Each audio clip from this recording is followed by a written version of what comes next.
araw po muli sa inyong lahat. Sumasa inyo ang ating palatuntunang tipon-tipan sa PIA, ang ugnayan ng pamalaan at ng mamamayan. Ngayon pong araw na to, isang mahalagang usapin ang aming pong handog sa inyo kasama ang iba't ibang mga opisyal mula sa iba't ibang ahensya ng gobyerno upang ihayag ang kanila pong pagsuporta para sa atin pong mga mamamayan, of course, sa bawat mamamayang Pilipino, bawat mamamayang Cagayano, at ano nga ba ang mga aktibidad para sa ating pong pagdaraos sa tinatawag nating Population and Development Week.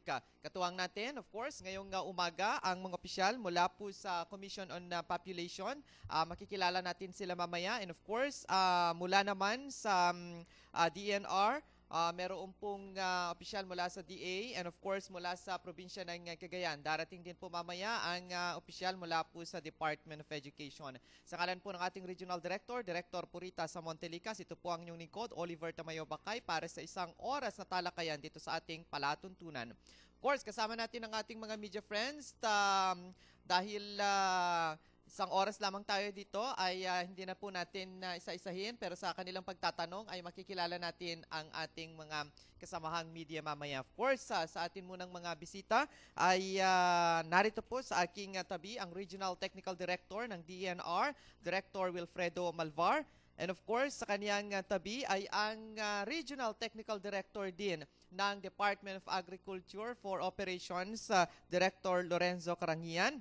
And of course, sa kanyang tabi ay ang focal person, I guess, on population mula po sa provincial government ng Cagayan, particularly sa Planning and Development Office, Sir Larry Reyes or Hilario G. Reyes. And of course, ang ating mga kasamahan, mga information officers mula po sa Commission on Population, si Dayan Maltizo, kasi ang kilala ko dito, pero Mrs. na niya ngayon.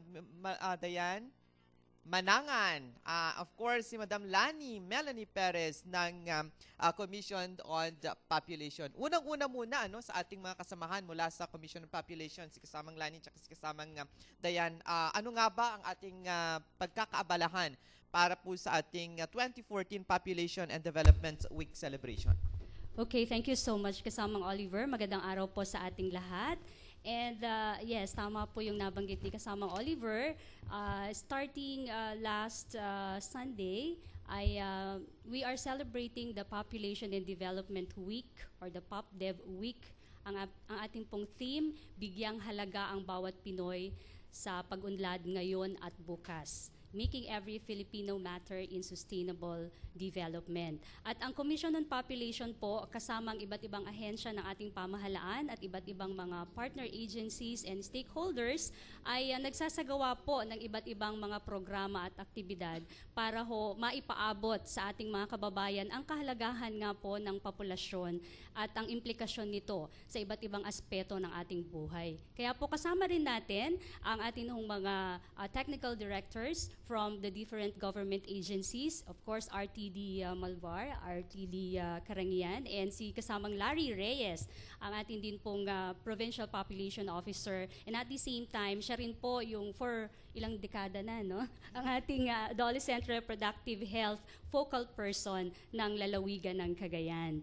At ano nga po ba ang ating mga aktibidad para ho sa PopDev Week celebration? Last week po, nag-start na rin ang probinsya ng Nueva Vizcaya sa atin pong Population Congress, Provincial Population Congress, wherein ang amin pong Regional Director, ang Hilito Obsena, at gayon din pong aming Population Officer, si aming Planning Officer for Ma'am Herita Macarubo and si kasamang Teresa Soriano, ay kasama rin po sina Governor Ruth Padilla and all our partners sa Nueva Vizcaya. And last Saturday and Sunday, meron din po tayong photo exhibit ng atin pong symbolic 100 million Filipinos, yung atin hong mga babies from the different provinces. Nagkaroon po kami ng photo exhibit kung saan nandun din po si Monsignor Jerry Perez. Siya po yung nag-bless ng atin pong photo exhibit. And of course, with our Honorable Mayor Jojo Caronan and our friends from the media. As we go on, kasamang Oliver, we will share with you all other activities, but the highlight will be on Thursday, November 27 po. We are inviting everyone sa Valley Hotel, especially our friends from the media, at yung ating din mga kasama ngayon will be presenting the policies po on different implications nga po ng ating populasyon sa iba't ibang ahensya ng pamahalaan in ensuring food security, sustainable development, and also education for all. Maya-maya darating din po si Assistant Secretary Lorna Digdino. So meantime, yun muna kasamang Oliver. Yes, And oo. back to you po.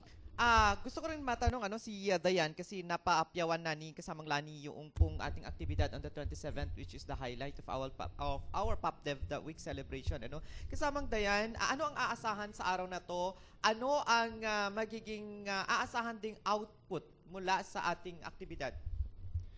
Kasamang Oliver, ang participants po kasi natin dito sa PubDev Week celebration na to ay ang ating mga regional population executive boards, ang ating other government agencies at saka non-government agencies. So we would like to come up with a policy paper para ma-achieve po natin itong ang team ng ating PubDev Week na sustainable development. Of course, to include other government agencies policies. Okay, kumbaga parang o magkakaroon ng commitment ang bawat isa Yes, para po. matugunan yung sinasabi ho nating making every Filipino matter in sustainable development. Okay, along that line, gusto nating kapanayamin itong ating mga bigating mga opisyal na ating inimbitahan ngayon dahil kanya-kanya pag sinabing sustainable development para ma-ensure na mabuhay ng may maganda na kinabukasan ng ating mga mamamayan ay bawat ahensya mayroong katungkulan. Siguro unahin natin si Sir Larry mula sa probinsya ng Cagayan.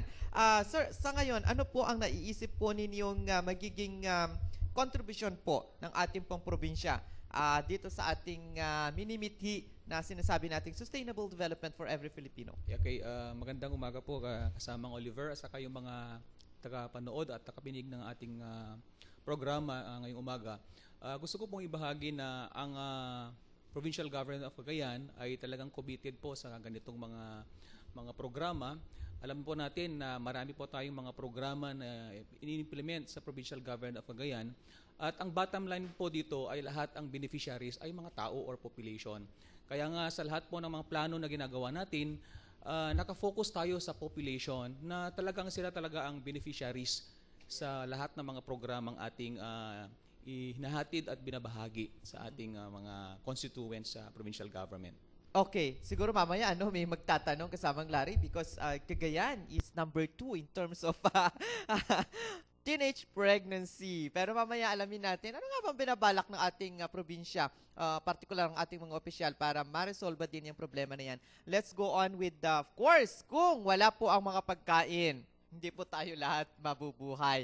Kaya alamin natin kay Director Lorenzo Carangian, ano rin po ang panig ng DA kaugnay ng programa na ito. Yes, Oliver. Magandang umaga sa lahat na nanonood at nakikinig. Bilang isang technical na agency katulad ng Department of Agriculture ay may responsibilidad po kami na pakainin ang sambayanan. Ibig Yes. sabihin nun, kung gaano karami ang populasyon, ganun din dapat karami ang available na makakain. So, pagkain ang pinag-usapan, una, dapat ito ay sapat. Ibig sabihin, available. Pangalawa, dapat ito ay accessible. Na bibili o nakukuha lang sa madaling paraan. At of course, yung pangatlo ay affordable. Ngayon, kung sustainability ang pinag-uusapan, ang Department of Agriculture ay in line with the celebration of yung sinasabi una, yung International Year of Farming Family.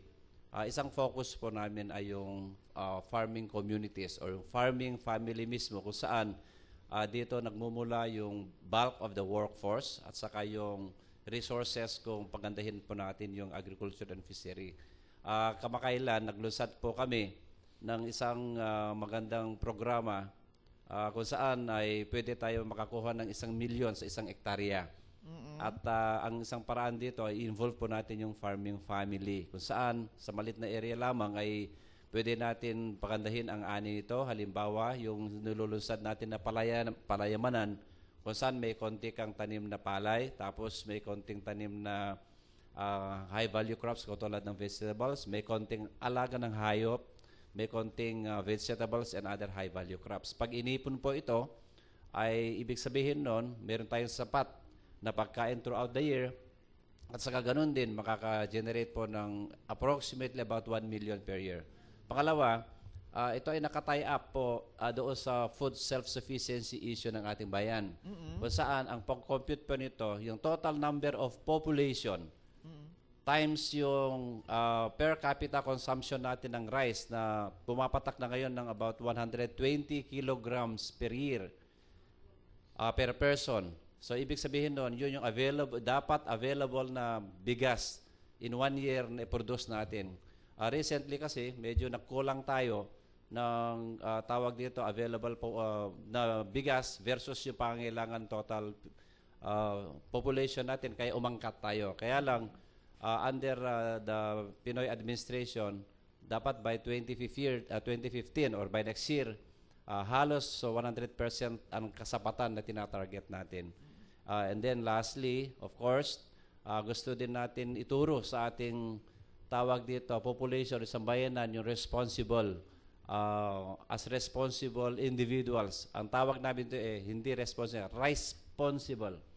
Responsible. Ibig sabihin nun, pati doon sa consumption, ay mayroon tayong mahalagang gampanan, katulad ng sinasabi po natin, ang daming nawawala sa pagkainan sa table natin. Approximately, ang data natin dito, bawat araw ay isang tao ay naglulus tayo ng about 2 to 3 spoonfuls of rice a day.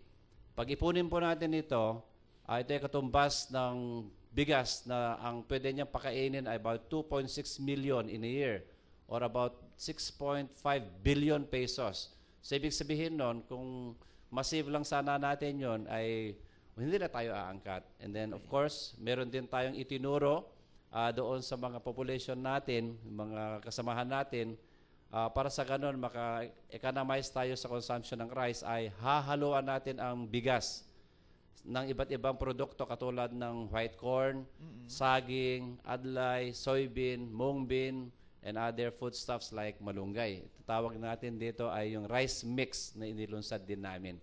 So lahat ito ay of course towards yung sustainable development na nag-uusapan po natin at ito po yung isang masasabi po namin na contribution natin dun sa celebration ng Population Development Week. Okay, thank you very much, RTD Karangian. And of course, pag sinasabing sustainable development, di lang pagkain yan, hindi lang sa kalusugan at iba pa, maging sa lugar kung saan tayo nabubuhay, kailangan din merong sustainable development. Kaya alamin natin sa Department of Environment and Natural Resources kung ano rin ang kanilang maaaring iambag para po sa ating programa. RTD Malvar.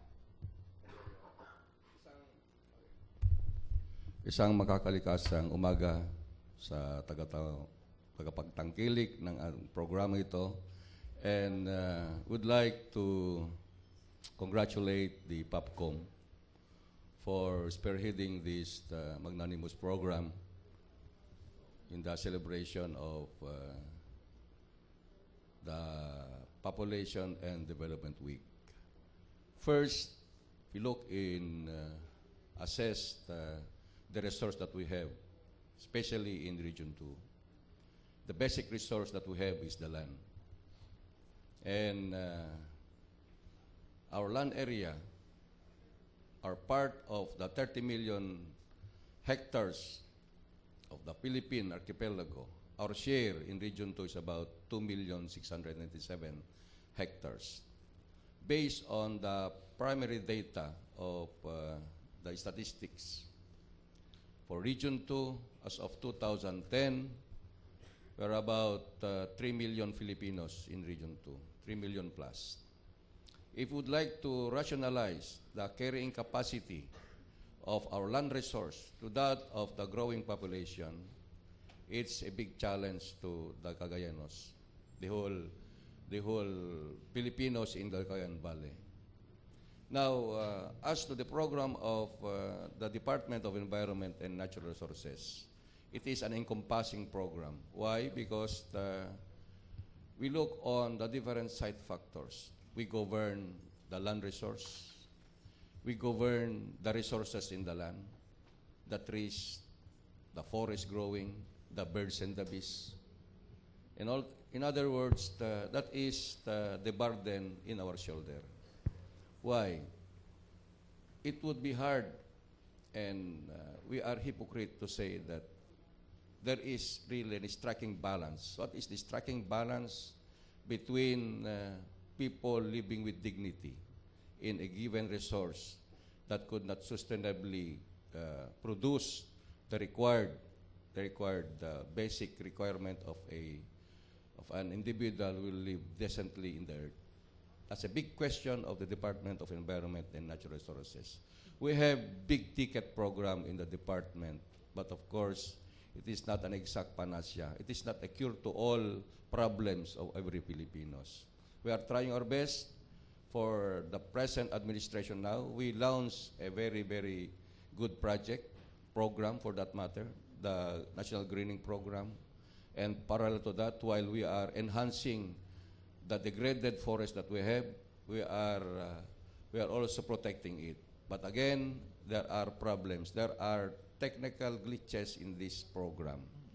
Somehow, we are doing some mitigating measures in here, but we would accept to the public that the DNR cannot deliver all these missions and programs of the present dispensation without the help of the populace. Now, we go back to the needed requirement to sustain the growing population of Region 2. We have programs, of course, like the discussions made by my classmate in the Judge Stream, Director Karangian, that really while the Department of Agriculture would have a bumper harvest in the lowland, we must equally protect the upland.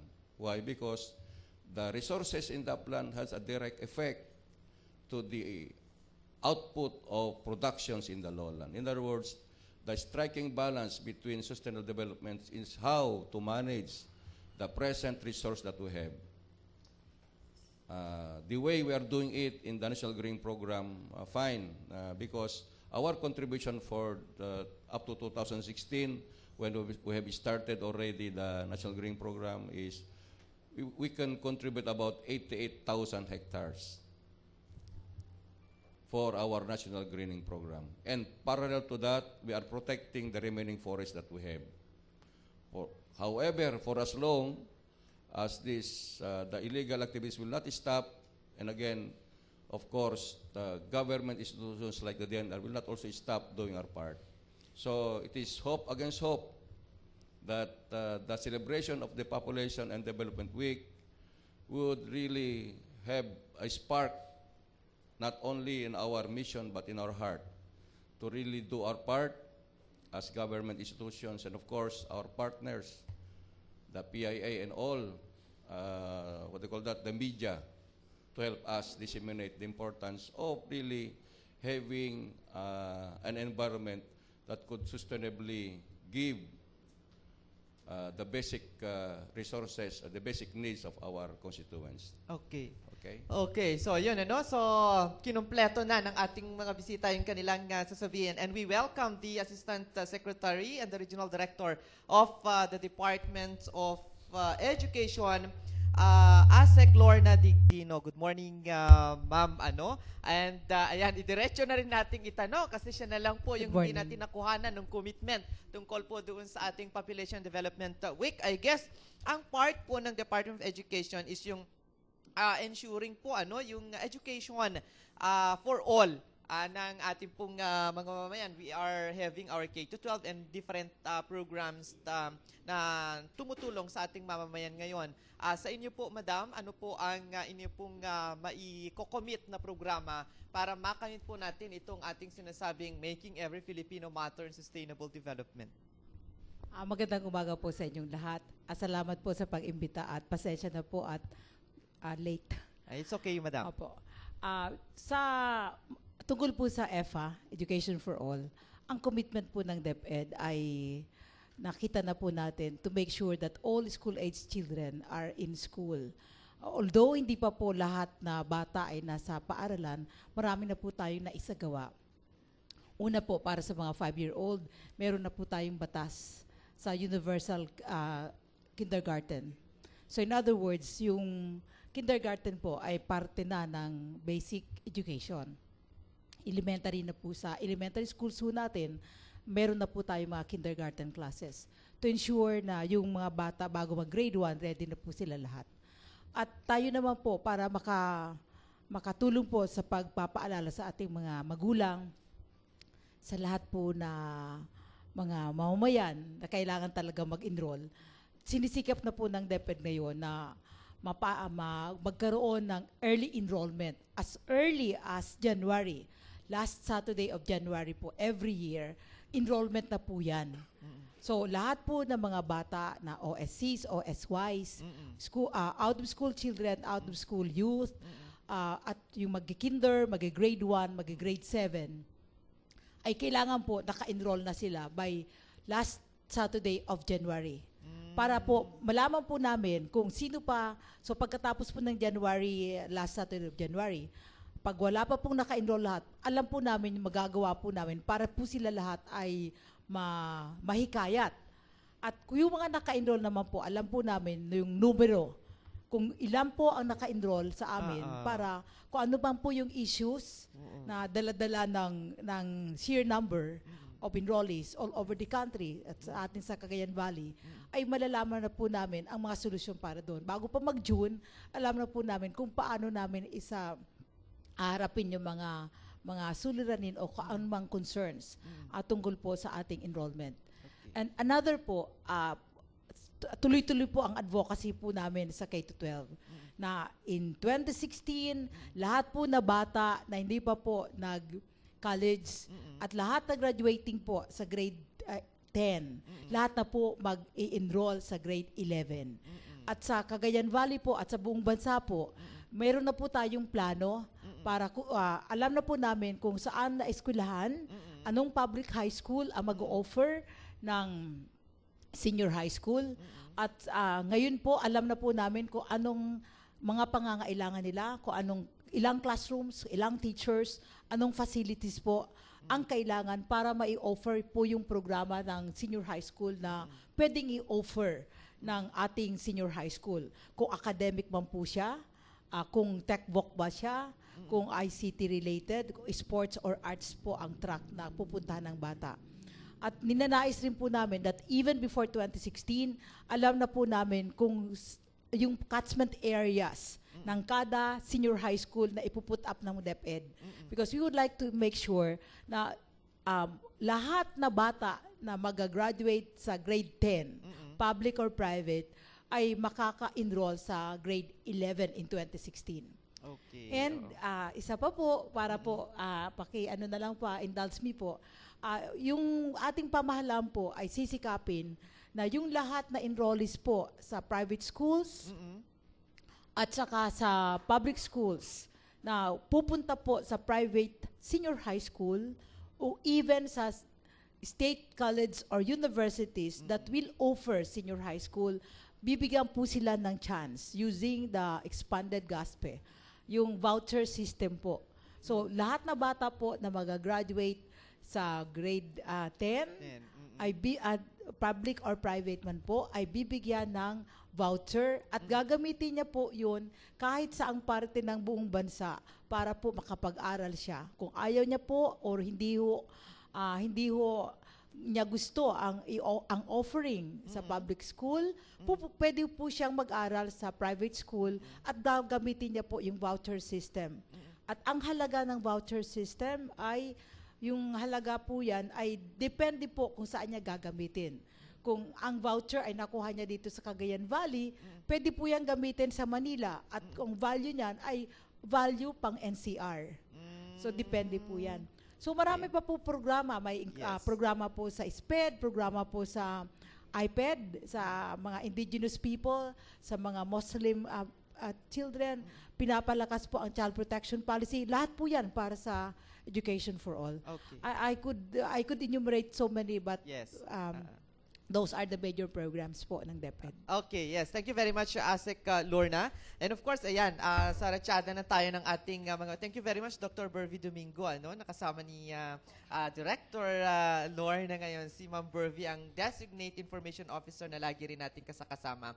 Sa ating mga media practitioners, okay, ang inyong mga katanungan, dahil medyo marami tayo at konti lang yung oras natin, diretsong tanong, diretsong sagot. Sige po, kasamang Jeanette. Kay Sir Larry po, no? Knowing Cagayan as the second highest rate in teenage pregnancy, And for the and with latest, Bagao as Hates. Bagao pa rin po ba ang still Oh, Hates? sa regional Yeah. status. Okay, oo. ano na po ang nagawa natin? Umusta na po yung naging move po natin para nakausap na po ba yun natin yung mga municipalities sa Cagayan? And kumusta naman po yung naging appeal natin sa kanila?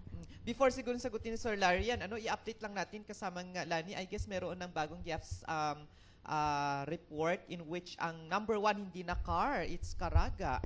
But Cagayan Valley remains to be second. Dati CAR, Region 2. Ngayon, Caraga, Region 2 pa rin. O ano nangyari, Sir Larry? Yeah, salamat. Tama nga na still ang number 1 po na sa incidence ng pregnancy ay sa municipality ng Bagao in Region 2. Okay? Naalarma nga tayo dahil number 1 ang At Bagao. may nagpo-protesta, bakit daw Bagao? Kaya nga, bakit daw Bagao of all the 28 municipalities plus 1 city, sa the city of Tugigaraw?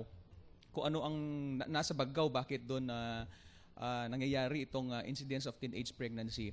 So, vinalidate po namin itong aming datos at talagang lumalabas na talagang very far ang difference sa Tugigaraw. Because we were expecting na it's supposed to be Tugigaraw kasi correct po. andito yung dito mga estudyante natin Estudyante. Pero Sir Larry. lumalabas na talagang number 1 sa race ng teenage pregnancy ang Bagao. So, ang ginawa namin together with the director and the municipal population officer ng Bagao, we have a consultation dialogue with the mayor himself. At ipinresent namin itong problema nito para mabigyan ng immediate na response ang lokal na government ng Bagao. At very positive naman po yung ating nakuhang response sa Butiing Mayor kasi sabi niya, binigyan niya ng direct na instruction yung ating mga population officers, at the same time yung mga stakeholders sa programa para talagang i-address itong problema na ito. At meron din kaming forum with DepEd 2 weeks ago. We have a consultation dialogue with the DepEd Division Superintendent ng Cagayan. At one-on-one pong pinresent itong problema.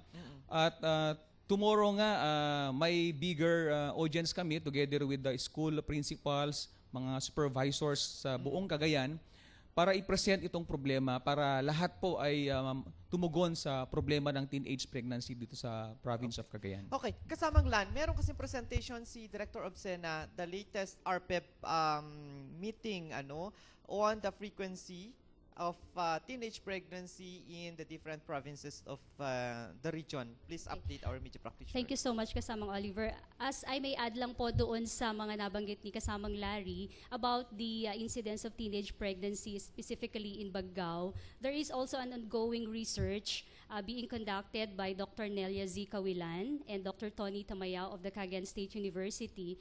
And it is funded by the Department of Health through Director Rio Magpantay kasi we have to validate all the information and data na nakukuha natin. Kasi meron din mga nagsasabi na yung mga nabubuntis na mga kababaihan are not really natives from Bagao, but rather yung mga boyfriend nila taga Bagao. So pwedeng nabuntis in other place na iuuwi sila sa Bagao. There are instances na ganon. So we have to validate and dapat talaga merong research. Kaya ongoing siya and we are very thankful also kay Dr. Cawilan and Dr. Tamayao. And soon we will release the result po ng research and we will share it to all our partners. But to appease yung ating pong listeners and televiewers because isipin nilang mga taga-Cagayan ang pinakamarami. No, in the regional status, ang pinakamarami pa rin, it goes with the number of population. Ang pinakamalaking probinsya ay ang Isabela. So they have the bigger number of, I guess the biggest number in terms of teenage pregnancy. Second ang Cagayan, third ang Nueva Vizcaya, fourth ang Quirino, and fifth ang Batanes. But dun sa frequency count, yung gaano kadalas, gaano karami as per the number of population, ang nanguna dito ay Quirino. Ayan, Quirino ang nanguna. Mangalawa ang, I guess, it's Isabela, and then Cagayan, and then Pangpulita. So, but the data kasi, yung data gathering, ongoing siya. Yes, ongoing pa siya. So, we are expecting for more result. But of course, yung ating intervention, sana hindi na madagdagan pa. Okay. Yun naman yung atin pong ginagawa sa commission. Yes, si kasamang Digna. Yes, thank you, Ver. Good morning po sa ating lahat. Yes po. Medyo naintriga lang ako dito sa Katropa Initiatives. Kalalakihang tapat sa responsibilidad at obligasyon sa pamilya. Ano po ang kalakaran nito? Sir Larry, okay. Okay.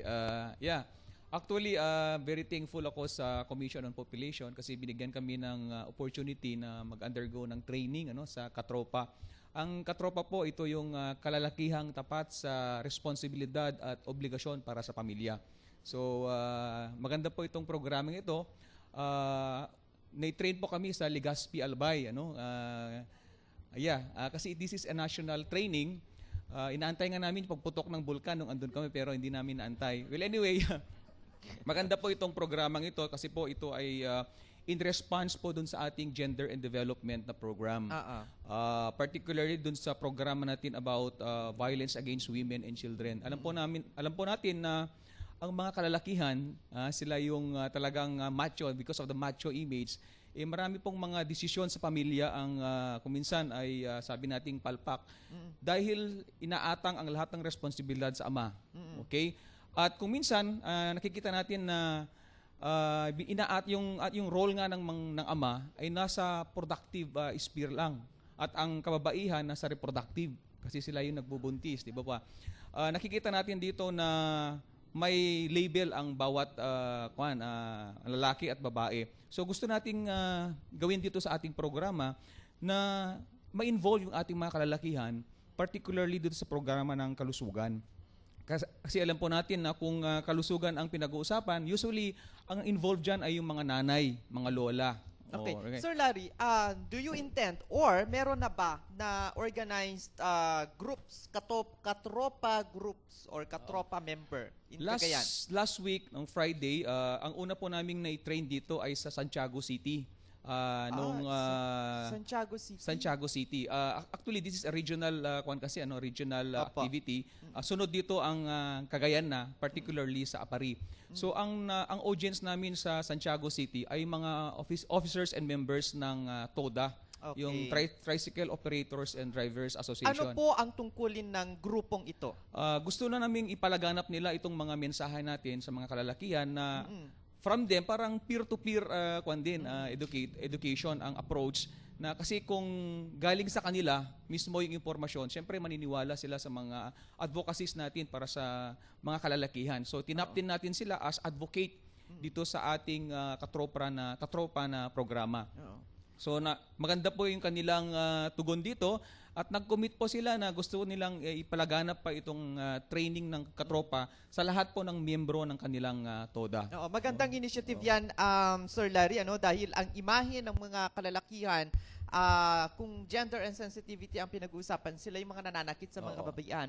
Pero ngayon ay dapat din isabay na rin nila yung advokasya nila kasi marami na rin pong mga kalalakihan ang nasasaktan. Kaya nga po. Sila rin ang battered husband. Wala tayong law on battered husband. Why not the katropa will write the national legislators to legislate law for the battered husbands? Wala nga, mami pero merong documentary. Latest. We have a documentary on a husband na talagang talagang ewan ko. Wala na yung imahe na lalaki lang nananakit. Pati lalaki ngayon ay nasasaktan din. Any follow-up? Yes, si kasamang Marvin.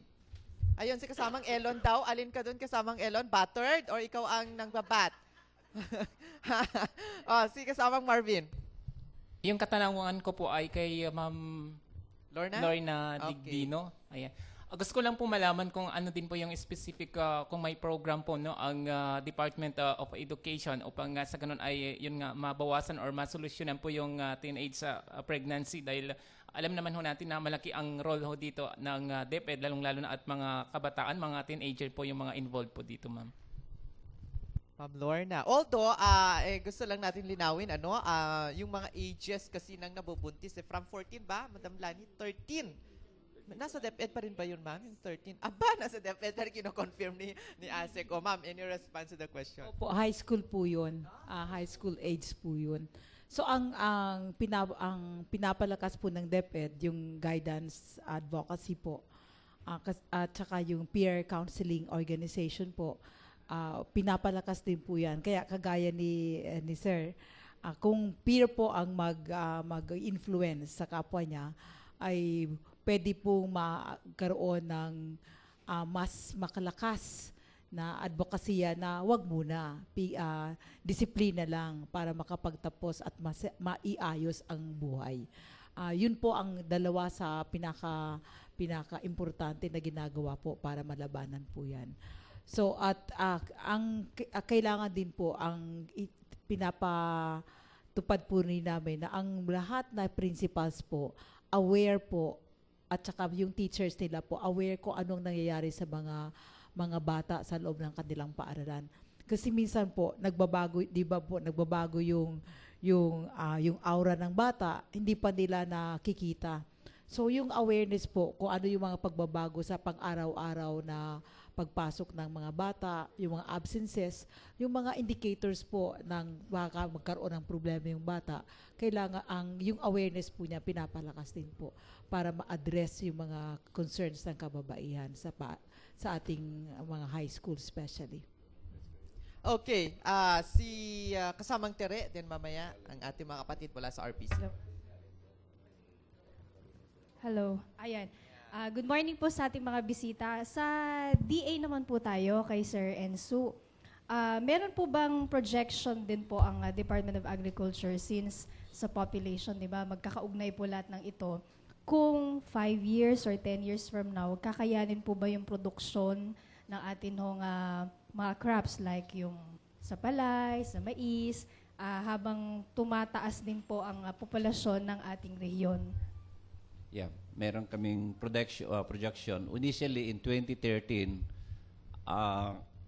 tinarget po namin na yung palay production natin ay sapat sana na papakainin yung population natin. Pero dahil sa karamihan, sa dami ng tawag dito, calamities, tulad ng drought, floods, typhoons, incidentally, yung grade natin in 2013 pumatak lang ng about 91 or 92% sa kinompute namin na self-sufficiency. This year, we are targeting about 97 to 98%. Next year, in 2015, dapat mga 99%. And in 2016, dapat in relation doon sa total number of population natin, dapat 100% self-sufficient na tayo sa palay production. Ang definition namin ng self-sufficiency kasi, kung ano ang kakainin ni Juan, dito ipupunla at dito aanihin. Ibig sabihin nun, walang importation. Walang importation. At of course, two-pronged strategy nun, kung kinukulang tayo ng halimbawa bigas, yung kakulungan nun, dadagdagan natin ng other foodstuffs. Kaya ang isang strategy na ginawa namin is yung rice mix. Iko-combine natin ang rice sa iba't ibang produkto katulad ng white rice, white corn, mga banana and others. If you recall, meron tayong award-winning food packets called Gourmix na ito ay pinopromote na natin ngayon. Na yun yung isang pwede natin of course, introduce sa mga schools, sa population natin. And of course, gaya na sinabi ko, incidentally, yung paglobo ng population is exponential. Hindi ganong, it's not in ratio with yung paglobo din ng production. Yung production natin medyo pa konti-konti. Yung population kasi natin masyadong mabilis. So kaya nga, while ang sabi ng partner natin sa DNR, yung lupa natin ay hindi na lumalaki in terms of area. Pero meron tayong konting magagawa on how to increase the unit yield per area. Yun ang isang pag-asa natin. Kaya katulad nun, yung dati natin uplands, rain-fed na hindi na patubigan na kokonti yung ani, pwede natin i-develop for more productive ways. Okay, follow up. Yes, kasamang Ver. How do you translate that in metric tons po? Yung 97 to 98% na sinasabi nyo, sir, na target for this year.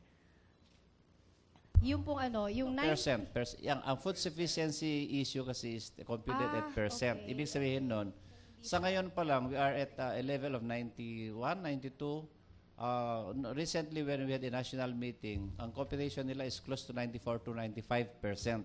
Ibig sabihin nun, if we have 100 million Filipino people and they need about 200 million metric tons of palay or rice, yung 95% of the 200 million, yun lang available na napoproduce natin. So sana, ang competition namin, dapat yung 200 million na palay na kailangan, dito lang mapoproduce. Yun yung pinagsisikapan po ng Department of Agriculture na i-produce. Okay. Sa ating mga kapatid, sige. Iha. Kay Ma'am Lani po. Ma'am, since nilaunch po itong U4U Teen Trail Initiative, na-lessen na po ba itong percentage ng teenage pregnancy? Thank you po. Okay, thank you. As I have mentioned kanina, yung ating mga data is ongoing pa, no, na ginagather namin. But we ensure everyone na yung U4U, it's a teen caravan na dinadala po namin from one community to another at sa mga schools. And sa ngayon, meron din po ongoing na U4U activity with our schools sa Santiago City. And on next week, we will bring it to Puerto Princesa, Palawan with the national team ng U4U. Ito po ay layunin namin na i-train naman yung mga student leaders from the different schools to be peer facilitators. So, ang pinaka-aim po ng Commission on Population ay yung mismong mga kabataan, ma-empower nila yung kapwa kabataan nila. So, yung tanong mo kung nabawasan na nga ba, yun yung pinaka-main goal ng U4U Teen Trail. It is funded by the Center for Health Solutions Incorporated and with the Department of Health. Kasi ang Commission on Population din po, we are committed po sa kalusugang pangkalahatan ng atin pong Aquino administration. Okay. Yes, Lizette. Good morning po, ma'am. Follow up lang po, ma'am, kasi 'di ba naitala po natin yung Baggao as number 1 po. So, aside po dun sa nilaunch natin na U4U Teen Trail po, ano pa pong mga program ang ginagawa natin dito sa Baggao para sa ganun po malesen po yung kaso ng teenage pregnancy po? Or probably, hindi lang Baggao, kasamang Lani. Ano? Yes, correct. Tama ka doon, kasamang Oliver. So, bilang tugon naman doon sa katanungan mo, hindi lang siya more on doon sa ating mga kabataan, but specifically, yung atin din pong pagbibigay ng orientation and counseling sa mga magulang. Kasi ang Commission on Population po, meron kaming 3 program components on responsible parenthood and yung family planning and then yung adolescent health and youth development program at ito nga pong population and development o PopDev integration. So kailangan din, pati yung mga magulang, meron din po tayong learning package kung saan po yung parenting classes. Ang atin po namang mga kasama dito, yung mismo pong mga school principals, guidance counselors, and then the local chief executives po.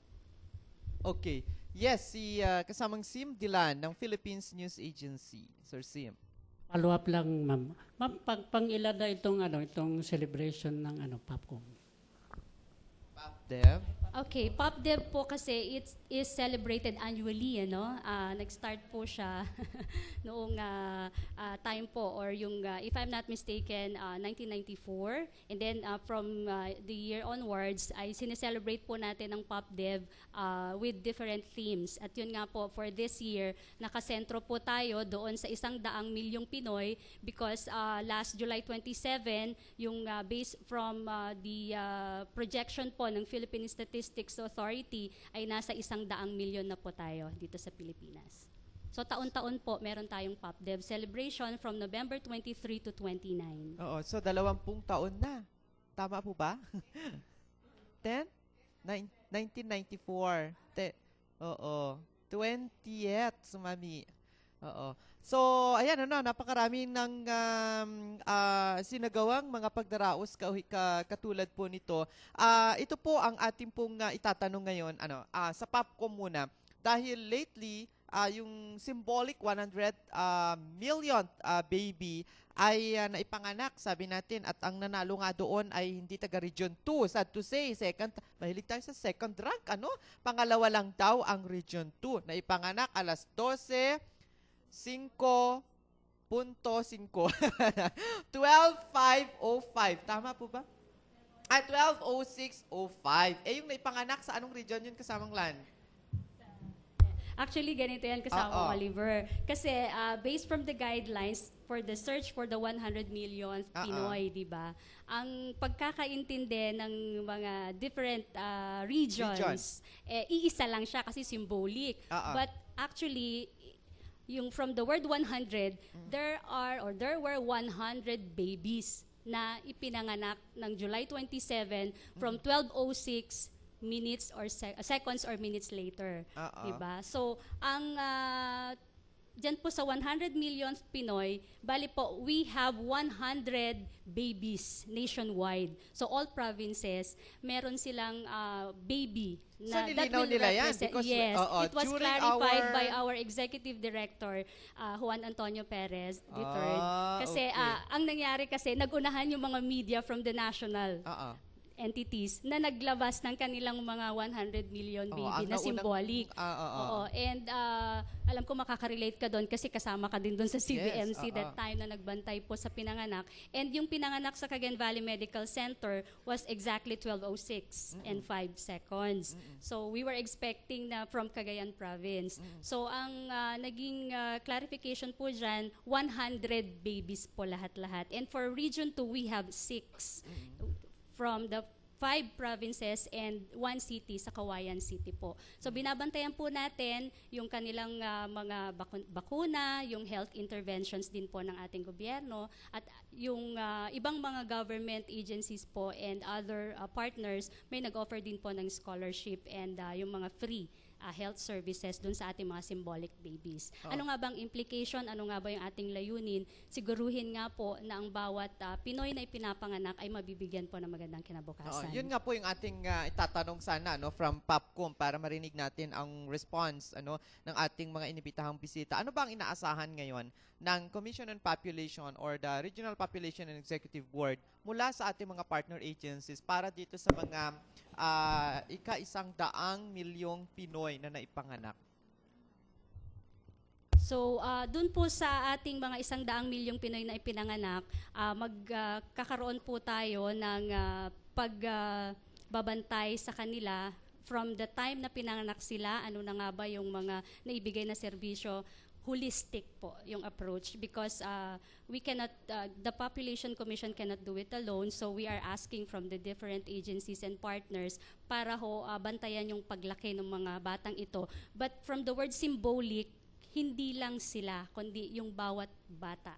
Sana kung ano man yung maibibigay dun sa mga babies na ito, ganun din yung maibigay natin sa iba pa. Are there no concrete programs or projects from the different agencies that you want na i-enroll for these children? For example, sa DENR ba, manghihingi ba kayo ng NGP site para dun sa tatay at nanay at magtanim ng fruit-bearing trees para paglaki niya, siya mismo ang pipita? Something like that.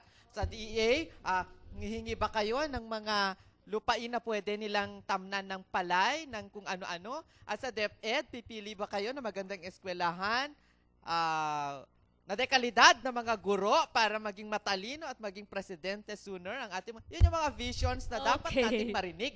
Kasi kung regular lang, wala rin pinagkaiba doon sa mga naipanganak na before the 100. Okay, actually, Oliver, we have the regional working group, di ba? And PIA is also one member of the RWG.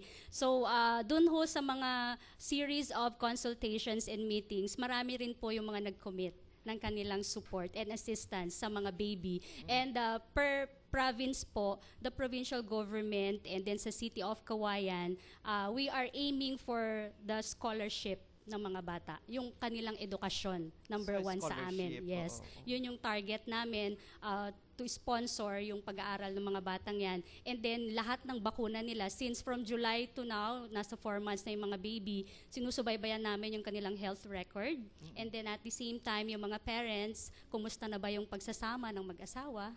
At the same time, yung kanila pang contribution sa ating community. Okay, and I believe ang ating ato pala, baka magkamali ako nang sasabihin yung ating bang mga nanganak noon na 6 ay nilibre ng PhilHealth ang kanilang hospital expenses? Yes, they are all covered doon po sa program ng PhilHealth, yung Universal Healthcare. Have you assessed kasamang LAN if pasok sila sa tinatawag nating anong tawag nito? Marginalized sector, especially doon sa NHTS ng ating DSWD? Not everyone kasamang Oliver kasi meron din yung profiling ng mga families, ng mga babies. Meron namang yung iba well-off yung family nila, but the assistance is still there para siguraduhin lang na yung mga baby na yan ay masusubaybayan natin. Okay. Sa ating mga media practitioners, meron pa kayong gustong iklaro? Nako, dito yung pagkakataon nating tanungin sila upang sa ganun ay ma-update kung ano man ang gusto nyong malaman from the different agencies and sectors along population and development dito po sa Region 2. Kasamang Gine, may clarification ka pa ba? Kasi nalilito ako kasamang Oliver pag sinabi kasing population development celebration. Do we need to celebrate po yung with this number of population? Or alin ba ang dapat i-celebrate? Sino makakasagot? Sa DepEd daw, oo. Si Asek Digdino, ma'am. I think birth is always a reason for celebration. Yes. As short as that, birth. Tama nga naman. Kung may ipapaka, is a blessing, Yun nga lang, ang naglalaro sa isipan ni kasamang Gine, with the millions of Filipinos in Region 2, and with the dilemma that the DA and the Department of Agriculture, and of course, the provincial government and other stakeholders are facing now, to ensure yung sustainable living nga ng ating mga mamamayan. Yun siguro yung iniisip ni kasamang, kailangan ba tayong celebrate? Kasamang Gine. Okay. Kaya Sir Ensu, para ma-ensure, meron po ba tayong certain, kumbaga meron po ba tayong na-prophesizer or nakikitang figure na pwede na tayong matakot sa Department of Agriculture na hindi na natin kayang pakainin, sir? Meron po bang certain parang figure na kinatatakutan yung ma-reach, sir, na hindi na natin kayang pakainin tong populasyon na to? Unfortunately, we don't have that statistics kasi ang population kasi yung growth ng population can vary on a year to year. Depende kung halimbawa paano natin ipatupad or mag-craft na appropriate laws to really either promote or control population. Sa ngayon, yung RH bill natin is a factor talaga na pinag-uusapan yan. So, hindi pa natin ma-project in 10 years, 20 years kung ganito karami yung population vis-a-vis yung level ng production natin. Ang masasabi lang namin ay, katulad sa isang pamilya, kung ikaw ang padre de pamilya at may isang anak ka, medyo paheling-heling ka ng konti. Pag-produce siguro kontento ka ng 10 calves ma-produce. Pag may 2 anak ka na, medyo mag-iisip ka na. Hanggang kung maka-5 ka na, pag-isipan mo na kung saan ka kukuha ng sapat na pagkain. So, ganun dapat ang thinking natin. So, sinasabi ko bawat isa sa atin na bahagi ng population na yon should be responsible enough both as producers and consumers of the food items that we really need. So, when we say producers, yung volume ang iniisip natin doon. And then as consumers, meron kaming of course, kina-ordinate sa mga agencies and even schools, ma'am, regarding yung panatang makapalay. Yun yung in-emphasize namin na alam po ninyo, yung panatang makapalay, huwag magsayang ng kahit isang butil ng bigas kasi yung isang butil na yun, pag iniipon po natin yun, that is sufficient to feed millions of Filipinos. Yun na lang yung malaging bahagi. In fact, man, nakikinig ako doon sa problem of teenage pregnancy. Hindi lang nangyayari ito within the school. Even for out of schools, ang dami. Look, go to a typical barangay. Ang dami nagbubuntis na minor de edad. Why? Nakikita ko kasi because they are not busy. So meron kaming program in the DA Iba yung na pinagkabizihan. Women in Farming. Involve them, keep them busy.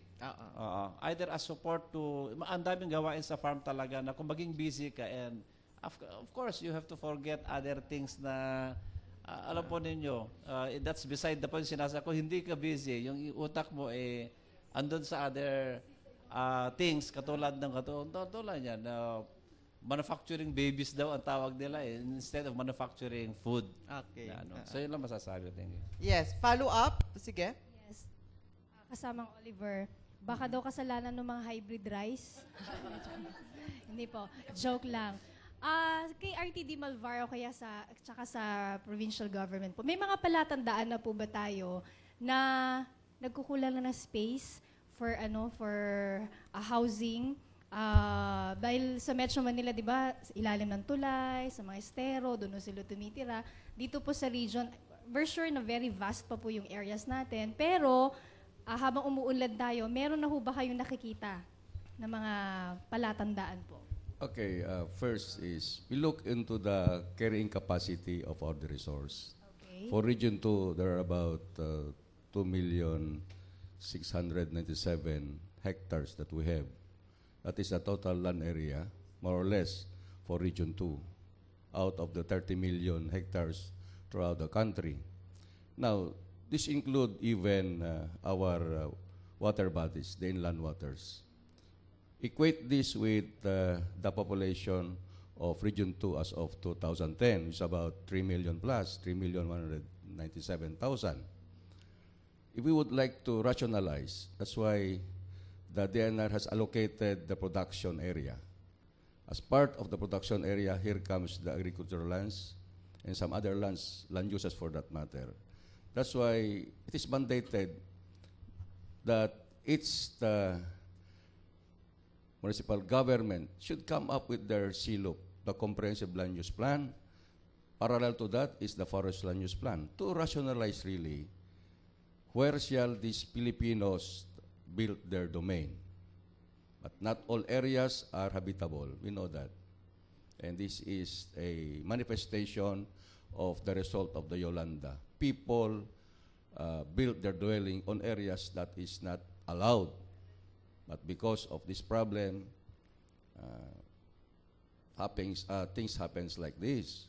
That's why for Region 2, we have an ongoing program, the Land Evaluation Party, that is responsible in calibrating the site factors involved on areas that are good for production, on areas that are good for, housing.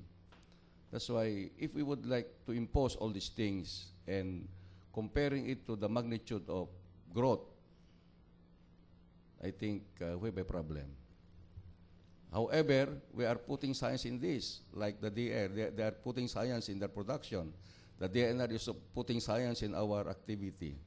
We have also a couple of agroforestry program. While raising trees, you'll be raising fruits and some other medium-term crops to answer the needs of the growing population. But this is not the exact, I said, this is not the exact panacea, this is not the exact solution to the problem. First is, sabi nga ng DepEd, at sabi na ng POPCOM, we cannot stop birth. Never. Because we cannot stop emotions. Yeah. Okay. Last question. Before we get the parting shots from our guests, si kasamang Tere, meron ka pang follow-up? Okay na siguro sila. So now, dahil meron tayong inaabangan din yung atin pong, sa Thursday na pala yun, yung ating policy forum. We do hope na dito sa forum na to ay makakagawa tayo ng isang magandang polisiya na kung saan ay tutugon sa bawat pangangailangan. Hindi lang nung 6 na naipanganak doon sa 100 million Pinoy, kundi tayong lahat na nabubuhay dito sa ating mundong kinakagalawan. So ngayon, any message mula po sa Commission on Population, si kasamang Melanie Perez? Maraming salamat muli kasamang Oliver at sa lahat po ng ating mga taga-subaybay. Inuulit po namin ang aming imbitasyon sa Webes po, November 27, ang ating pong Population and Development Policy Forum sa Valley Hotel po. At meron pong sidelight yung ating photo exhibit din from the Paseo Real Mall ay dadalhin po namin siya sa Valley Hotel. At yung ating hong mga bisita po ngayon, sila rin po yung ating mga presenters ng ating pong different policies from their agencies, and there will be one from the sir. Pero si ASEC Lorna Digdino and si Sir Malvar ay kasama din po natin sa Valley Hotel. And yung question ni kasamang Janelle kanina, yes, we always have the reason to celebrate kasamang Oliver. Kasi ang Commission on Population po, ang atin pong layunin is to manage our population. Okay, so maraming salamat po sa inyong suporta at magpapatuloy din po ang Commission on Population sa pagbibigay po ng mga serbisyo at programa po ng ating Administrasyong Aquino. Maraming salamat. Okay, of course, si Assistant Secretary Lorna Digdino ng Department of Education, ma'am. To be able to train our school children to become more responsible adults and parents. There is already an integration of population education concerns. That would also include reproductive health even as early as grade 5. So K-12 answers and integrates all issues. That would really include all these issues related to population education. That's the biggest program ever that would really address these issues, especially for our future generation. Okay, of course, Miss Dayan. Ayan, hinihikayat po namin kayong lahat na makihibahagi upang makamit nga po natin itong sustainable development. Yes. Sir Larry ng provincial government. Okay, sa panig po ng provincial government of Cagayan, committed po ang pamahalaang provincial para sa mga ganitong mga programa. Tama po yung sabi nga ni Director Malvar na there's something, we have to do something on the zoning, particularly yung pag-craft natin ng comprehensive land use plan. Nung aming interview with the city mayor ng Tuguegarao, talagang inamin niya na talagang may problema nga tayo sa zoning sa Tuguegarao, kaya ito ngayon yung ating problema. So with that, sa ating mga tagapakinig at tagapanood, happy Pop Dev Week celebration po. Thank you very much. And of course, RTD Lorenzo Carangian ng Department of Agriculture. Okay, mula sa DA, this month of November, we are celebrating yung sinasabing National Rice Awareness Month. At inihikayat po namin ng bawat isa na suportahan yung nailunsad po namin na pagkonsumo ng brown rice at saka pagkonsumo ng bigas na nahaluan iba't ibang sangkap at saka ibang-iba't grains katulad ng white corn, adlay, mung bean, soybean. Also, meron kaming fun run. Of course, to drumbeat yung rice-related programs namin this coming Friday. Sana pwede kayong makalahok dito. Mag-umpisa tayo ng umaga, approximately about 4:30 to 5 a.m. At mag-end po tayo doon sa gymnasium ng Department of Agriculture. Thank you. Thank you very much. And of course, RTD William Malvar. Okay, for the part of the DNR as steward of the environment, to maintain the dignity of mankind in the planet Earth, let us preserve and conserve the environment.